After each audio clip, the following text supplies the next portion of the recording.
Welcome to Internet Safety, hosted by Donna Rice Hughes. You'll learn practical and crucial tips on how to keep your loved ones safe in the digital world. Now, here is Donna. Hey everyone, I'm Donna Rice Hughes, and welcome to our show, Internet Safety with Donna Rice Hughes. We have a really eye-opening show for you today. And I'm going to start with a few questions to see what you know, because once we finish with our show, you're going to know the answers to everything that we're going to be talking about. So, did you know that violent video games actually use the same types of technology that the military uses to train their soldiers to kill? That's eye-opening. Did you know that the same addictive features programmed into video games, social media, smartphones, online pornography are intentionally designed to be irresistible, according to our guest on today's show, and to hook your kids at an early age? And did you know what the head of Netflix considers their number one competitor? What do you think it is? Is it computer technology? Video games? Social media? Nah, wrong. Have you ever binge watched a Netflix show? And what do you say when it's 12:30, 1 o'clock in the morning? I have to go to sleep. Netflix considers their number one competitor sleep. Well, we're going to explore all of these issues, including how each one of these addictive media is leading to a global health epidemic of sleep deprivation with my guest, Lieutenant Colonel Dave Grossman. Dave, thanks so much for joining us. Hey, thanks, Donna. So good to be on board with you. You know, we started this fight way back during the Columbine school massacre and the aftermath of that. And you're still in the fight, and I am as well. And it is the most worthy and essential battle in our civilization today to protect our children from these predators who are stealing their time and stealing their sleep. And your listeners need to know that we're going to move into that, how sleep deprivation is an undeniable component, and how sleep deprivation is a key factor in mental illness, in suicide, in traffic deaths, in drug overdoses. Sleep deprivation is a key factor in obesity, heart disease, and it's a key factor in Alzheimer's and dementia. That's scared the daylights out of all of us. Well, it really does. So this isn't, parents, just about protecting your kids and understanding what's happening with them in the digital world. It's really about all of us, right? So, Dave, I want to start with when we first met. So I'm going to share with our audiences that you and I were both expert witnesses at the Columbine congressional hearings. I had the opportunity to talk about the role of the internet and how the internet played a role potentially in what happened at Columbine. And you talked about basically video games and how they're designed to teach kids to lose their empathy and to possibly commit crimes themselves. And I was just shocked when I heard you say that the same technology that you all use in the military to train these young soldiers to kill is the same technology that is used in violent video games. Can you talk about that? You bet, Donna. You know, my book on killing came out in 1995. Now, we've had over 500,000 copies sold in English, translated into 8 languages. It's been on the U.S. Marine Corps Commandant's required reading list for over 20 years, still on the list. And it talks about how in World War II, we found out that most of the troops wouldn't pull the trigger. It was a training flaw. We taught them to shoot bullseye targets. We have no known cases any bullseyes ever attacking our troops. If you've been in the U.S. Armed Forces since the Korean War, you never once shot a bullseye. Man-shaped silhouette pops you a field of view. We hit the target, target drops. Stimulus response, like a pilot in a flight simulator, like a kid in a fire drill.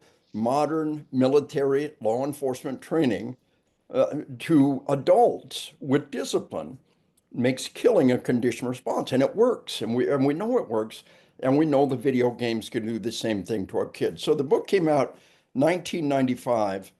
It was it was 3 years before the Jonesboro School Massacre, 4 years before the Columbine Massacre, and I predicted a generation of children are going to grow up and commit crimes we never dreamed of.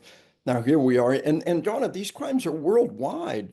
You Mhm. know, Russia had a school massacre, and in the news clip on that, this just last year, they had 5 school massacres in one part of Russia in just a 15-month period, and it's Oh, not getting in the news. The media says it's only in America, and it's not. It is worldwide. Austria just had a horrendous school massacre.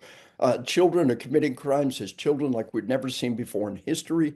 And the new factor is the video games and the internet and the sleep deprivation and all the things that come with that package that you and I have been fighting for over 30 years now.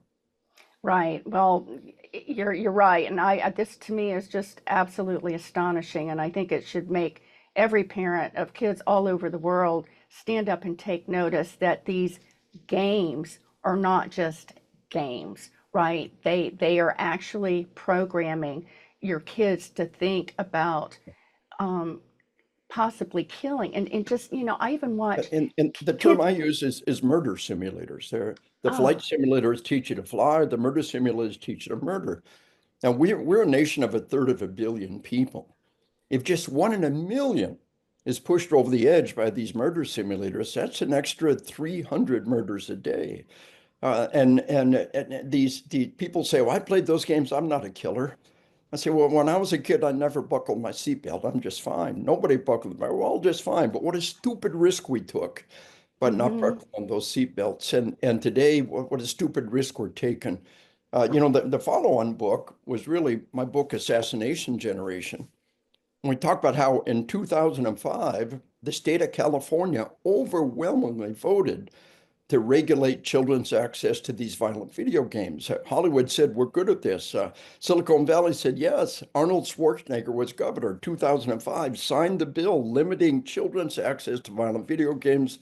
And the video game industry fought all the way to the Supreme Court to sell mm-hmm. any game to any kid at any age. The data was there in 2005. The state of California overwhelmingly voted to regulate children's access to these games. And this evil industry fought all the way to the Supreme Court, and they lied and they deceived and they conned 7 old men that never played Pong in their life to overturn the California law. But the two dissenting opinions are very important. They're all in the book.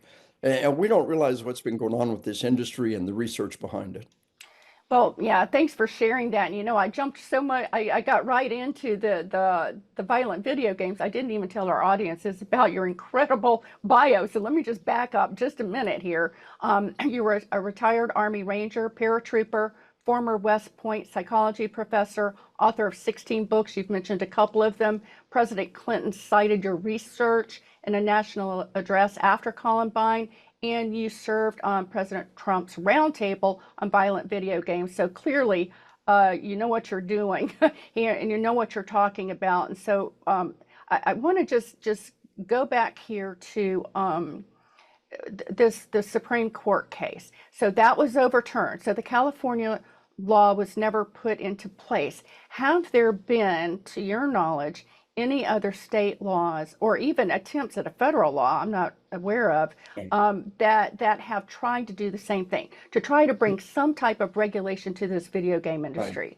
There hasn't been, to my knowledge. And I think that the video game industry in California colluded with that thing. When it finally went to the Supreme Court, California just kind of threw the game. They didn't even try. But again, the dissenting opinion, Stephen Breyer and Clarence Thomas both dissented with powerful, powerful information that was publicly available at the time. The data is really there for anybody that looks at it. But it was almost like California and the video game industry were in collusion to make themselves bulletproof, and it almost Mm, failed. The video game industry almost lost. They thought it was a given. The Supreme Court would overwhelmingly buy into this. California did nothing to support this law, and they barely squeaked through. But to my knowledge, nobody else has ever mm, tried since then. They said, "Hey, we're well, bulletproof." By 7-2, the Supreme Court has said that nobody can regulate children's access to these games, and they've used that ever since to claim some kind of a immunity to selling these things to any kid at any age. And right. of course, the key irrefutable thing is that they steal your children's sleep. And that's where we're focusing our energy on today, hopefully, is this sleep deprivation and what these games and the internet are doing.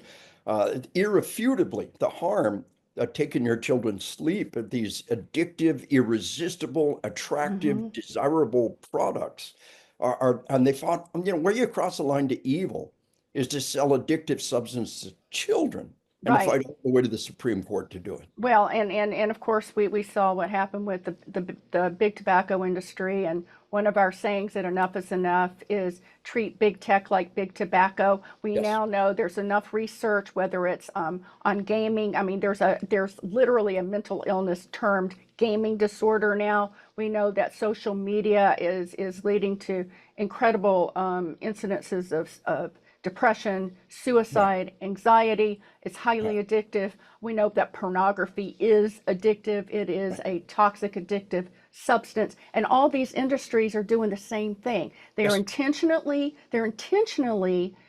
programming their technology. And here's the perfect storm. They've already got addictive technology. Then when you combine that with the way the internet works, that all the algorithms and anything can just pop up at any time and move you here and move you there and keep you on, then then you've got this powerful combination. But I want to go back just a little bit before we get to sleep disorders, to the rating system Oh, for yeah. gaming. All right. So we have always said, okay, look at the rating system for games. Right. So is it effective? I Well, already know the answer to that, but I want you to describe to right. our audience about how they rate these games, and can parents rely on these ratings or not? In the book, I call it many lies for the price of one. Basically, Congress told the video game industry, you do a rating system or we'll do it for you. So this incredibly ingenious, creative, evil industry was given the opportunity to make their own rating system. So Mm-hmm. first they created A, 18 and above, adults only. But for all practical purposes, there's never been an A-rated game. Some of the gambling games are A. But then they created M, 17 and above. Now there's no great developmental leap between 17 and 18, but what they called it mature. Every kid thinks he's mature. I'm mature, Dad. I can play a mature game. Oh, I guess so. They took their most evil games. They put a smoke screen out front. Oh, it's not A, it must be okay. And they gave it the most desirable possible term, mature. And it's a Mm-hmm. hard line, 17 and above, period. So all these games that these children are seeking, these games are rated 17 and above, but they don't say 17 plus. They don't say adult. They say mature, and then they go to 13 and above, and they want you to think it's like PG-13, parental guidance recommended, but their own in-house people say there's a hard line to 13 and above. And one of the most popular games, one of the very few that's not M-rated, is Fortnite. Very addictive online game, and Fortnite is rated T. If any child under the age of 13 is playing this game, the parent could say, this game, the people who made the game say you should not be playing the game. But I'm pretty tech savvy, and it took me 15 minutes to dig it around to find out what the rating of that game was. But then they really get good. They've got E, right? Everyone. But no, they got E, and then 7 and above. It's like alcohol for everyone, 7 and above. Mm-hmm. You actually have to read the fine print. They actually put it in the everyone, 7 and above. Wow. Everyone, 10 and above. It's a sick industry who've got this sick rating system, and they've got a free ride on this thing, taking the most evil games, giving the most desirable possible terms, deception at every step of the way, and how they've gotten away with it across all these years is bizarre. So, what would you say to the parent? Because we all have, I'm sure, Yeah. if you're a parent or a grandparent, you probably have kids in your life that love a lot of these games, right? So how would you guide a parent into assessing if there are games that could be helpful or beneficial or fun and can be limited, in terms of the time limits and everything else? We're talking about that when we get to the end about how to manage access to any kind of technology. But how would you advise them and help parents understand what's going on and what they need to look for and how to evaluate if a game is appropriate or not. Whatever game your kids are playing, go online, do a search for the game and the ESRB rating for that game. And if it's not appropriate for your children's age, tell them you cannot play this game. The people who made the game say you have to be 13 to play this game. The people who made this game say you have to be 17 to play this game. If it's M and your child's not 17 and above, now hopefully your standard is higher than the standard of this evil industry. But the minimum standard should be the rating system. Any game your kids are playing, go online, find the rating system, and fiercely support that. Now, the industry has fought every attempt to regulate this. Mm-hmm. It's like, my mom would have told you it was impossible to buckle those 5 kids up until it became the law. Then it got done. But as a minimum, we've got to know the ratings of the game and enforce those ratings. And then, of course, the critical component is to avoid the violent games that create these fight or flight, the city building games, Sim City. There's other good games out there, but avoid the games that create these fight or flight symptoms that are pumping through their body, and strictly limit their time and get the sleep. It's so important. We'll talk more about the sleep component of all of this, stealing your children's sleep and the Right. tragic impact of that. So, Dave, I just want to spend a minute on the fight or flight, just no more than a minute. And what are some of the games that really trigger that fight or flight? And talk Yeah, about how that really gets that yeah, adrenaline pumping to right. these kids and parents. If you can understand this, it's like, yeah, you can't pull them away, because You know, they're just so once focused. again, we talk about it in the book. We Yeah, show the brain scan studies. It was the Indiana University Med School brain scan study that in large part drove the California bill. And if it's any kind of a person violent game, you got to understand that the kid becomes the player, and the fight or flight hormones are flooding through their body. And it takes a couple of days for those fight or flight hormones to completely flush out of the body. When you turn off the violent games, there's really kind of a 2-day detox period. hmm, Church camps nationwide tell me nothing spiritual happened in this camp for the first 2 days. On the third day, it's like somebody threw a switch when those fight or flight hormones are finally flushed out of their body. well, But these fight or flight hormones, what they do is they catastrophically shut down left brain processing. right. Now, predictive, logical left brain processing, where will my meal come from tomorrow? Will this test affect my grade at the end of the semester? The left brain processing is catastrophically shut down by these violent video games. Any kind of a first player exciting game where they start getting excited and they start bumping and they're bouncing, those are fight or flight hormones bouncing through their body, and something counterproductive is happening, and they are profoundly addictive. When they get in that fight or flight mode, this is survival data flowing into them. And our genes tell us that when survival data is coming in, if we're not immediately personally threatened, our survival demands that we watch it.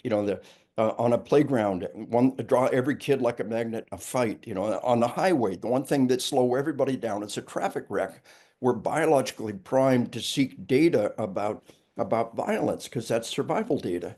And these games and the movies and so ever much in the internet is designed to cue into that. And then when you add the pornography and the violence, then you've got two biological dynamics of enormous power that are just irresistible to children. And they're wielding these things to addict these children, and all they care about is stealing their time because their time is money, but it steals your children's sleep, and that is killing our children, flat out How killing. interconnected, especially with the violent video games, is sex and pornography?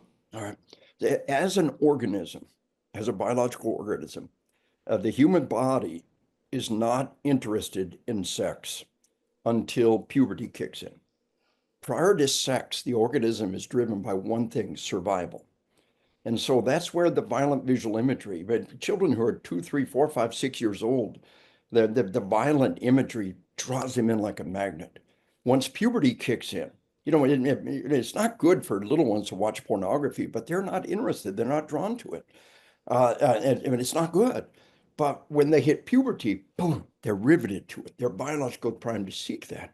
When you combine the violence and the pornography, then you've got two of the dominant biological attractions that are built in. This is survival data, survival, physical survival in a violent world, and sexual survival and passing on your genes. These are biological drives in every living organism.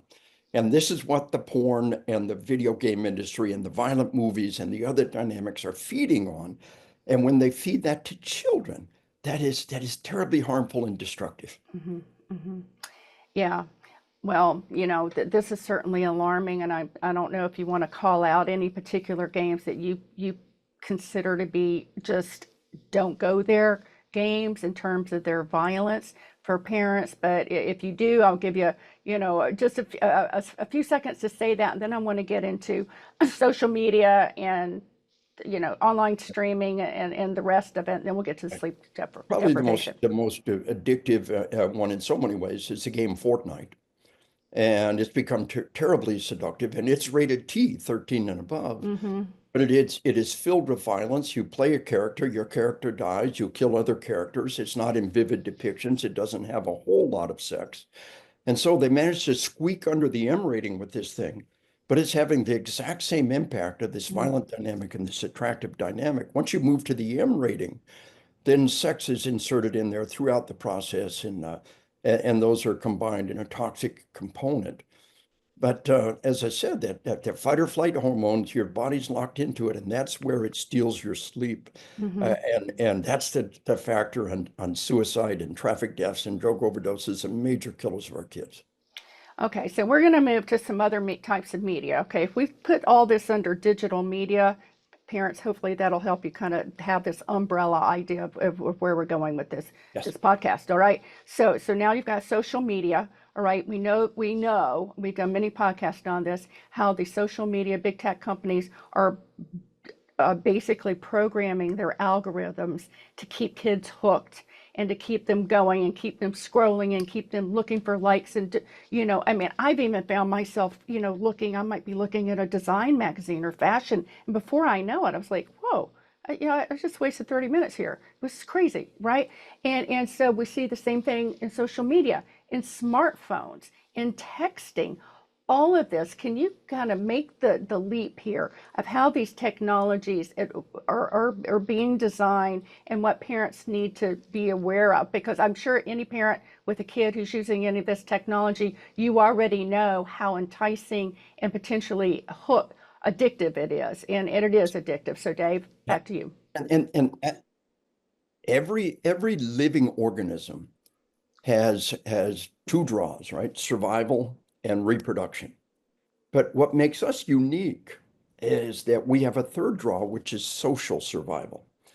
And we desperately, once we hit our teenagers, we desperately want to be socially accepted.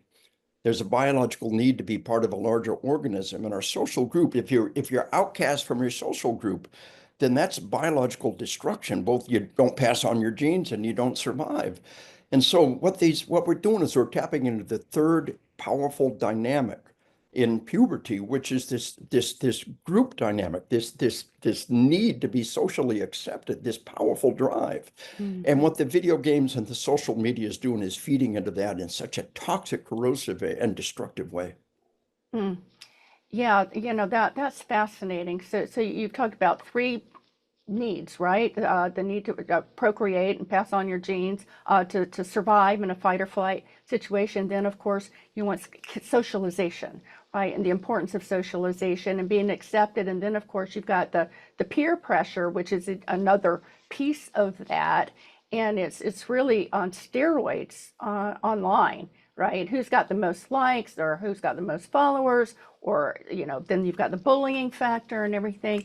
You told a story. I don't know if you can share it here, Right. but I thought it was Yeah. fascinating about, yeah, the little girl who said, "Oh, Daddy, you don't have to take my phone away at night. You can trust me." Understand that suicides have exploded around the Hmm. world. And the new factor is this sleep deprivation. I tell them, do an online search for sleep deprivation and suicide, sleep deprivation, traffic death, sleep deprivation and chronic pain, which is where the opiate epidemic comes from. Now, the three killers of our kids have all exploded. You should be scared sick about suicide, traffic deaths, and drug overdoses. And sleep deprivation is a key factor in all of these.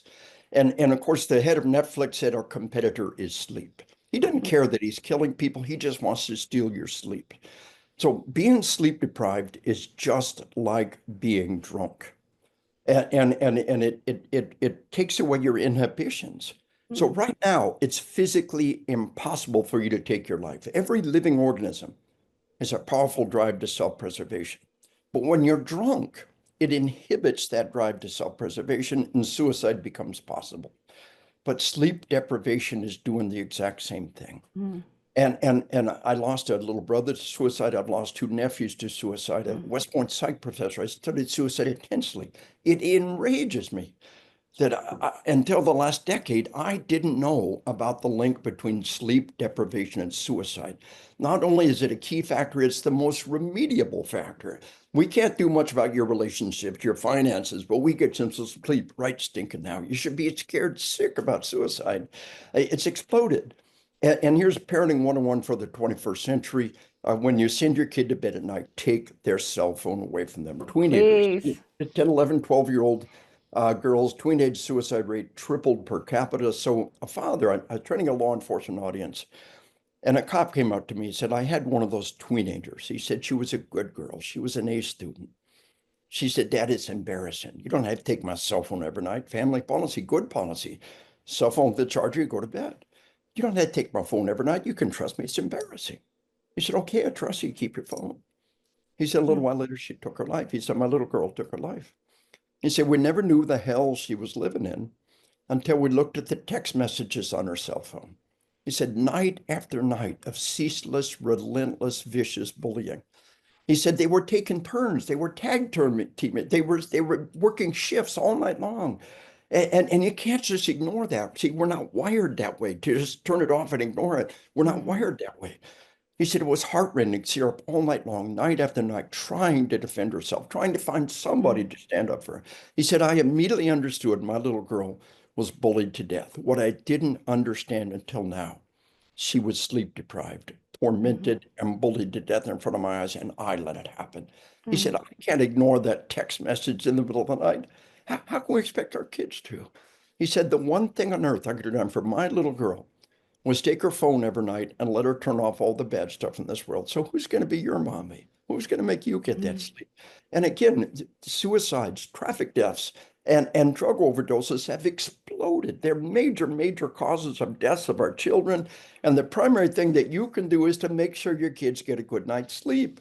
And that Yes. means turning that stuff off and taking it out of their life. And don't let them go to bed, those fight or flight hormones flooding through their body, and control the video games that they're playing and the movies that they're watching, and make sure they're getting enough sleep. It is so essential. It is so vital It to their is. survival in this tragic time. And well, we did a podcast not terribly long ago on the importance of just detoxing from all this technology. So we do highly recommend Yes. technology timeouts, and certainly every night should be technology timeout. Yes. So that's not just for the smartphone, that's for the laptop, that's for the gaming console. I quite honestly, because Dave, you and I know what's going on.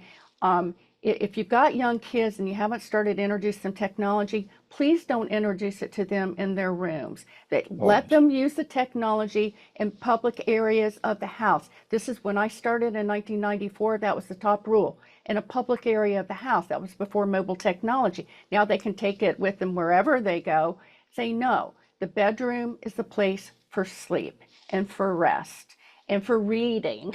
Reading, wouldn't that be Yes. great? Not reading Yes. online, reading a book, a physical Yes. book, but not for technology. This will help you a lot as a parent manage the technology. But I want to get into safety now, Dave, so I'm just going to kind of jump right into it.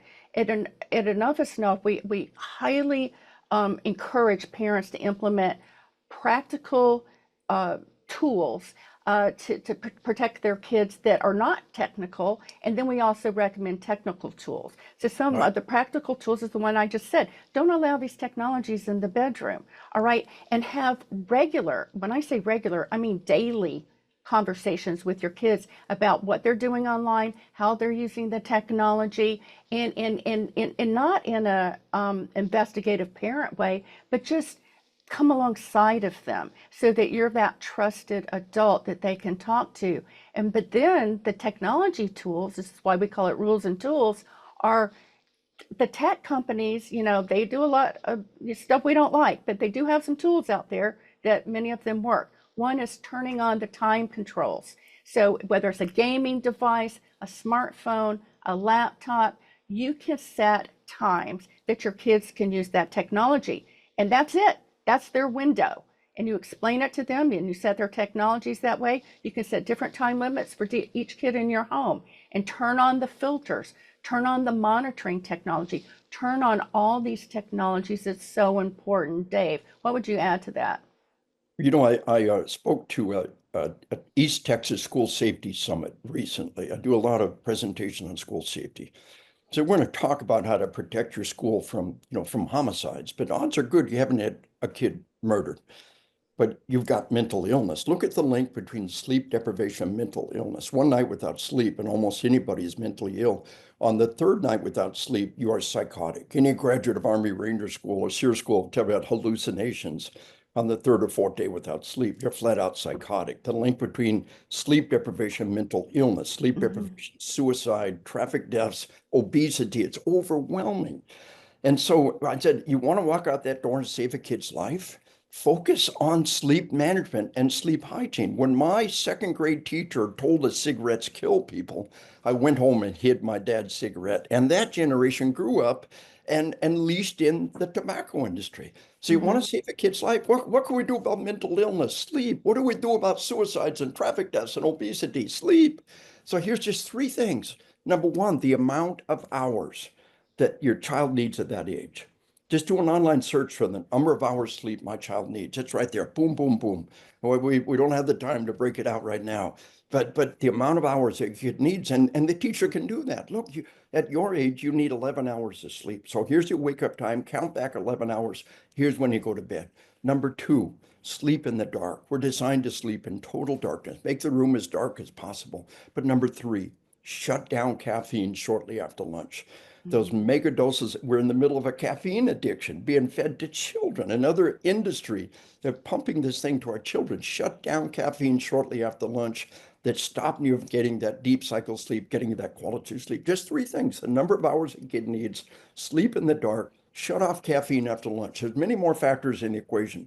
But if every teacher in America taught those three things, we would save vast numbers of lives and we would turn the tide from this tragic, deadly trap that our children are caught in. And I am going to give a couple of times, and then we're going to have to close our show because we've had so much, Dave. That's so great. But a school age kid, now I've got 5 grandkids, all right, but school age kids need 9 to 12 hours. Yeah, hello.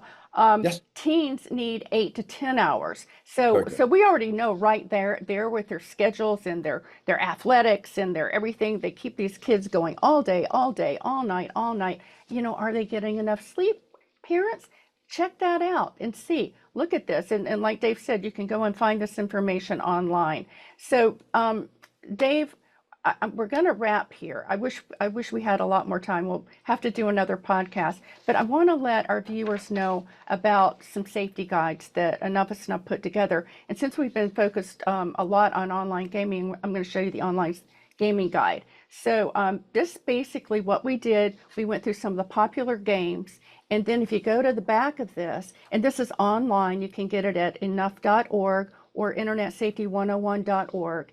And we've got live links here. So So you good. can look to So good. see, does Nintendo have parental account options? What are their policies? Can you limit times? And you can see, and then you can actually go to the link if they do, that gaming console provides, and click on it and see a tutorial as to how to use it. So this is just a really cool tool. At Enough is Enough, we like to create tools that no one else has done because we don't believe in reinventing the wheel. So we create wheels that nobody else has thought of yet. So this is just one. We've got one for social media and for smart safe phones. So please go to our website and check that out. And Dave, let people know how they can get in touch with you, get your books, learn more about what you're doing. And then I just want you to real briefly, let's just talk about the fact that we're in a spiritual war here, because Amen. you teach Yeah. military and law enforcement, how to fight.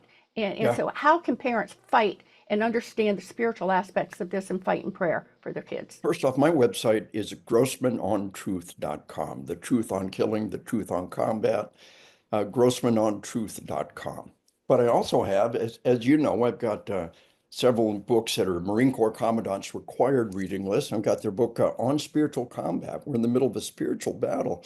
And the power of prayer and the power of pulling in this higher power and an understanding on how it works. It really, really is important. We have the book, Christian Book Award finalist of Bulletproof Marriage.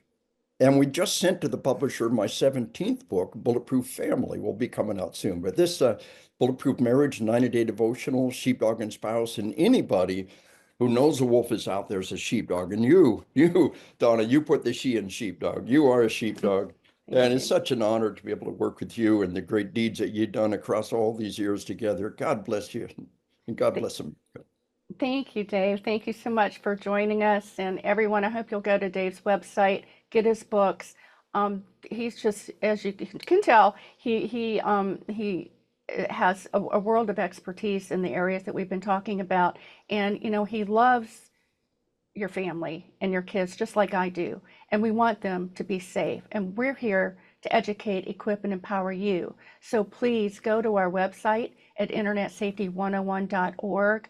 Please share this podcast and whatever podcast platform you're watching this on. If you would, we would love it if you could give us a high star rating, a 4 or 5 star, whatever your platform allows you to do. And if you learned something, write us a nice review. That would be great. We would love that. So thanks, and stay tuned for our next podcast. And if you see someone without a smile today, give them one of yours. Thank you, everyone. Thanks for tuning in to today's episode of Internet Safety with Donna Rice Hughes, designed to educate, equip, and empower you to keep your children and family safe in the digital world. Until we talk again, have a beautiful and safe week.